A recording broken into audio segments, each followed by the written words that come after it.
So, Horikoshi released a new volume of My Hero Academia that wrapped up the final chapter. How do I feel about this? Because that's what matters. Me. I'm the most important person. It's my opinion you should matter about.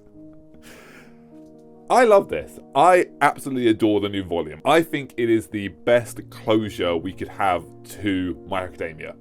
I think this does it absolutely right. And I think as far as endings go, this legitimately cements My Hero Academia as one of the better endings in anime, period. When I originally finished reading My Hero Academia, much like many of the readers, I was quite...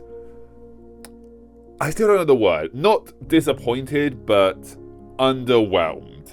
And my big levy of it was because of lack of closure, which, if you want to hear about that, my big video, or one of my big videos of 2025, was supposed to be the ending of My Hero Academia.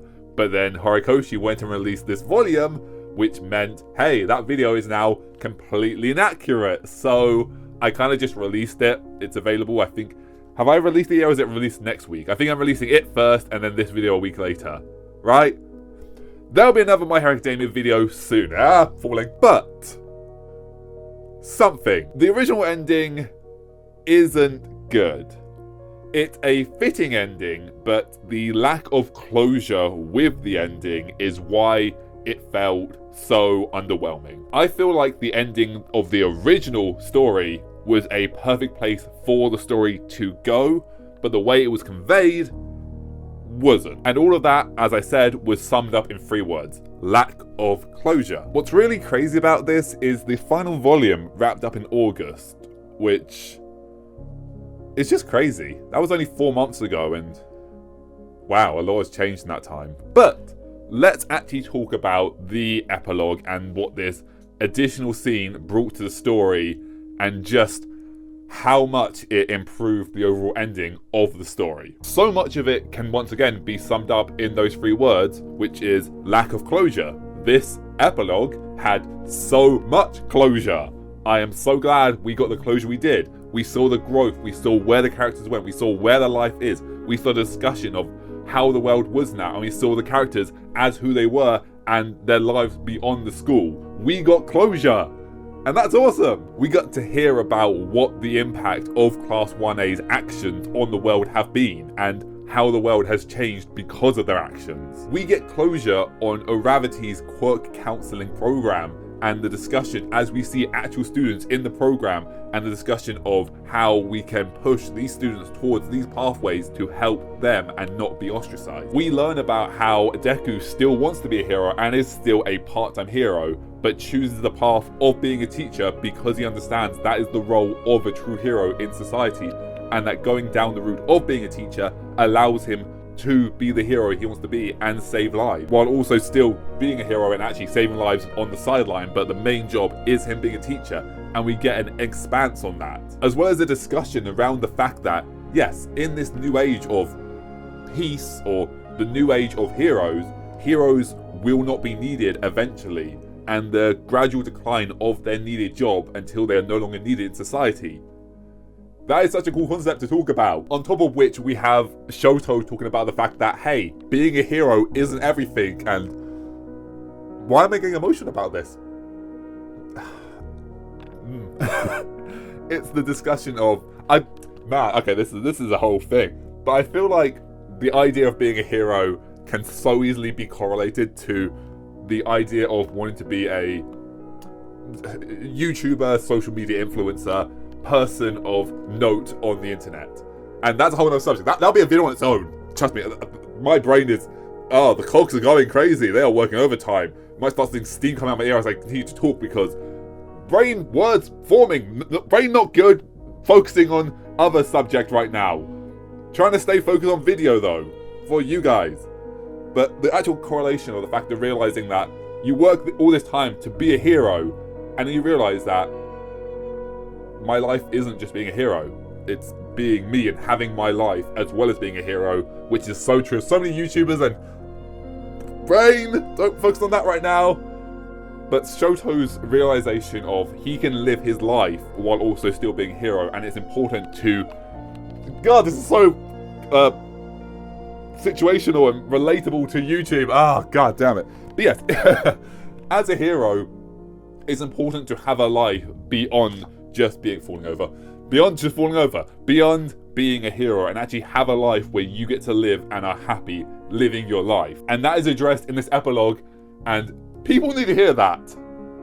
And anyone that is watching, yes, anyone that aspires to be a creator or any form of something that will take your life, you are aspiring to put your life into this.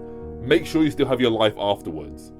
I love making content, but I still want to have my life after this. And I will never let this completely consume my life to the point that I am only Danahan the online presence. I will always be Danahan online presence and Danahan living my life.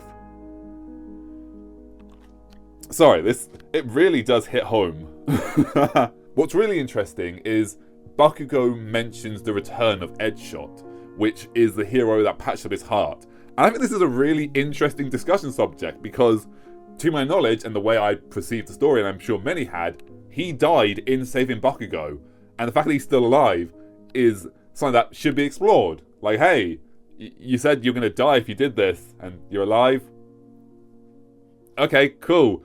Was there rehab involved? Did you have to gradually build yourself up? Was there incredible surgery needed because you turned yourself so thin?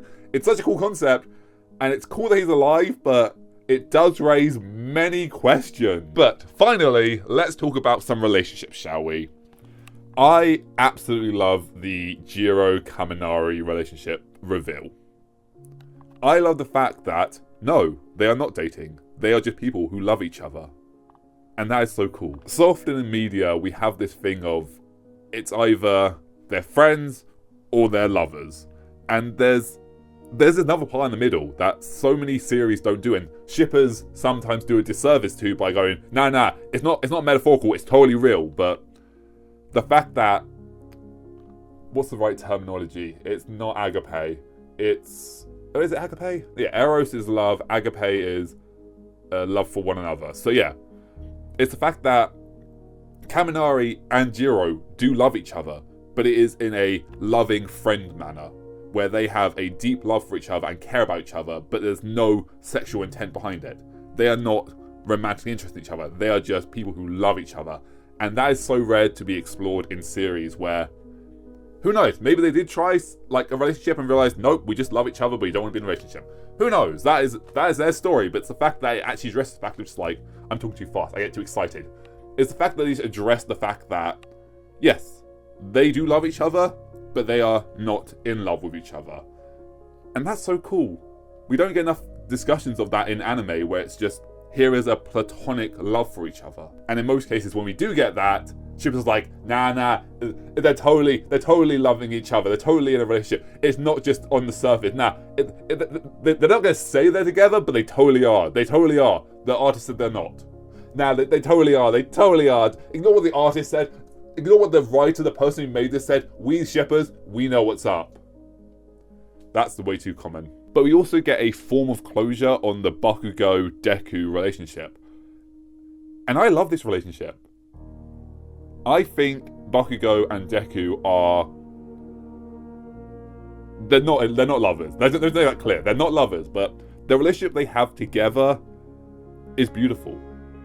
They are rivals, but they're also really good friends.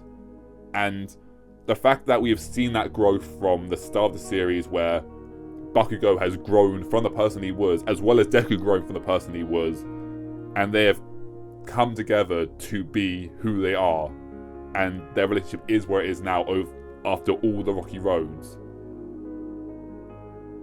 It's so well done, this epilogue. It's not even in the wording it's done, it's in the still shots. It's in Bakugo just offering Deku a lift home. It's in the waving goodbye. It's in the looks. It's just the way you can tell the growth of these characters and how much the story has changed. And Horikoshi, you are an amazing author and writer, and I'm so thankful you got this ending out. thank you. I don't know why it wasn't originally included in the original ending. Maybe you just hadn't finished it yet and you had to meet a deadline, so you had to release it out the epilogue. I don't know. Maybe you chose not to. Maybe the original ending was your original ending, and then you went, okay, they're mad. Actually, I want to add another ending. I don't know, but I am sincerely thankful that you have added this.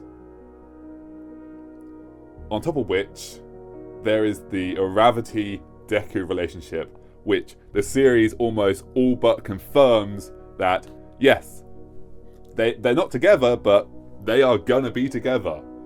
And that's cool. That's just a piece of closure we needed. We just need some closure on that. Are they friends? Did they talk about it? Is there a discussion? Did they try and it not work out? Did they try and it did work out? Who knows? We got closure on it. And from episode 1, from the first season, that has always been such a pivotal question. So the fact that the series actually answers it, I'm so thankful for. As well as I say it way too often. I've got to stop saying as well as. I need another word for as well as. Including the discussion of the fact that Toga's blood exists within Aravati, and the discussion of whether, much like All for One, it was passed on. One for All, I will get it right one day. How One for All was passed on from person to person, and the remnants that existed within the vestige. Whether Toga exists within Araka. And I think that's such a cool concept. And if it does, if in a sense it does, if the blood of Toga does, that's just a cool concept. That's just really interesting. And it's something worth discussing. And it's in a Aravati story. We don't need it in a manga form, but it's the fact that it exists, and there will be a pathway for her to talk about this, and how Toga, whether literally or figuratively, or just as an extension of Aravati's mind, exists as something to push her forward. The fact that a discussion exists around this, and getting to see Toga influence Araka's life like that, and trying to live her best life because of her actions. It's a fascinating discussion of the fact of how, out of the actions of Toga, which misguided and led to the deaths of many, something good could come.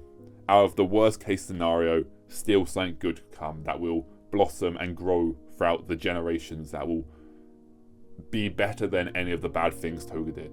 This isn't to vindicate or justify Toga's actions.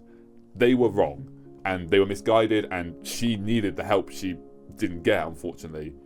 But her actions, out of that bad, so much good will come. And that's such a cool concept. Of course, we never got closure on the power suit discussion, which I don't think we're ever going to get, because that was more a hypothetical of where the world would go, which is absolutely right. I'm not going to say it's a theory. With the construction of the power suit that Deku has, that will lead to much more fighting down the road, as well as the discussion of Nomus and how that creation exists in the world, and how that would be addressed, and how immortality would be tried to achieve. But, nothing needs closure, and of the closure we did get, that's awesome. And if they were to actually go into that discussion of, hey, we're trying to make immortality, and hey, the power suit will be a problem down the line, let's start a political manga about this, that would be many more volumes, which would be very interesting to have, but I'm happy with what we got, and I'm happy with a theoretical discussion between myself and anyone that wants to have this conversation about what the implications of Nomu's existing and what the implications of Deku's power suit would be. And if you don't know what they are, check out my video on the actual original ending. That kind of explains it better. But basically, the power suit would lead to the resurgence of villains in society, which is problematic.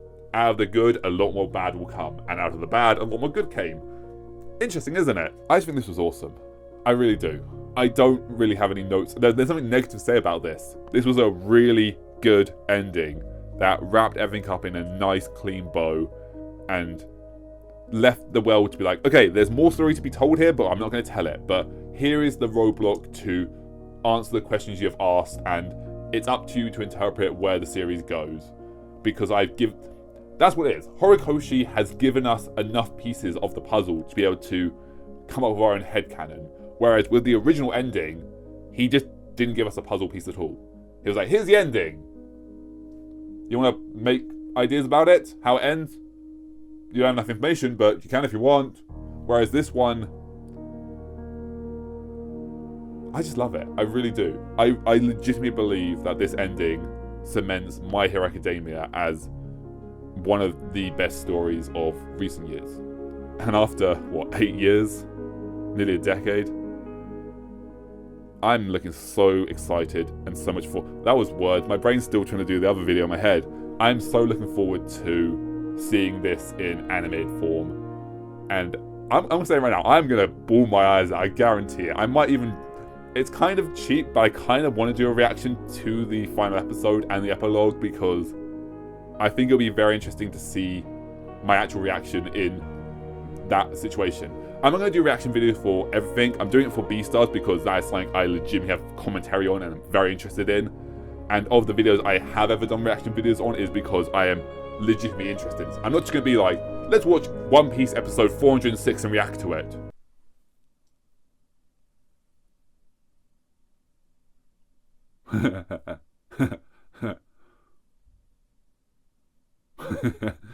Don't forget to like and subscribe. Not that kind of shit. If I'm going to do reaction videos, I want to actually make a respectable reaction. And I feel like when this episode does air, when the final episode of the anime does air with the epilogue in it, I will have so much to say, and I think it'll be interesting. So look forward to that. And thank you, all of you. I've had to push videos ahead to get this video out, so some of my videos are already in 2025, and even in March, which is crazy. I've had to push some videos to March to get this video out. But I don't know how many more videos are coming out this year. It should be about